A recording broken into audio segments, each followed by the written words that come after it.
Hello, this is Ron Paul with your weekly update for Monday, July 18th. Opponents of a central bank should take advantage of the post-Brexit revival of secessionist sentiments to promote a secession from central banking or Fed-exit. Ending the Federal Reserve's monopoly on money is the key to restoring and maintaining our liberty and prosperity. By manipulating the money supply to fix interest rates, the Federal Reserve engages in price fixing. After all, interest rates are nothing more than the price of money. Like all prices, they communicate information about economic conditions to market actors. Federal Reserve attempts to override the market rate of interest with a Fed-favored rate distorts the price signal sent to business, investors, and consumers. The result of this distortion is a Fed-created boom followed by a Fed-created bust. The Fed's action affects the entire economy, impacts the lives of every American as well as people around the world. Therefore, it is no exaggeration to say that the attempt to fix interest rates is the most harmful example of price fixing. Many who normally oppose government intervention in the marketplace claim that central banking could work if only the Fed adhered to a monetary rule. Supporters of a rules-based monetary policy claims that a rules-based approach will bring stability and predictability to monetary policy and thus put the economy on a path to permanent prosperity. But under a rules-based monetary policy, the Federal Reserve retains the power to manipulate interest rates.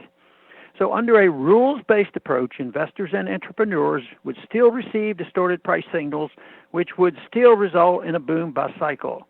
No rule can fix the flaws inherent in our system of monetary central planning.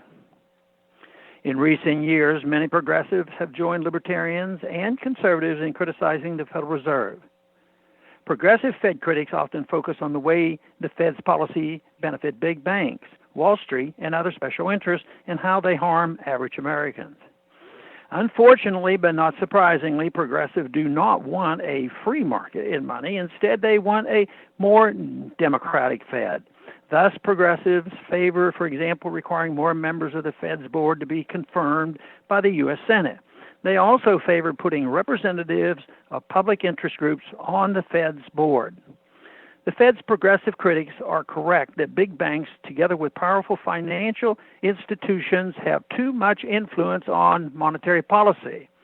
While implementing progressive reforms may reduce Wall Street's influence on monetary policy, it will likely also strengthen the influence of the deep state, that network of crony capitalists, lobbyists, congressional staffers, and others who work behind the scenes to control our economic and foreign policy.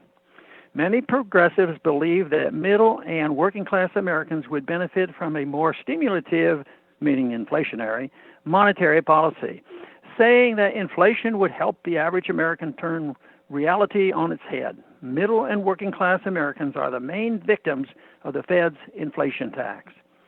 Average Americans also suffer the most when the bubble created by the Fed's inflationary stimulus inevitably bursts.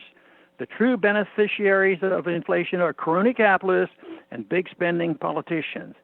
Instead of fruitless efforts aimed at reform of the Fed, those concerned with restoring a true free market, reducing economic inequality, and promoting peace and prosperity for all should work for a Fed exit. The first step, of course, is to audit the Fed. Once Congress and the people learn the full truth about the Fed, they can begin to consider the best ways to Fed exit. There are a number of steps that can and should be taken toward that goal.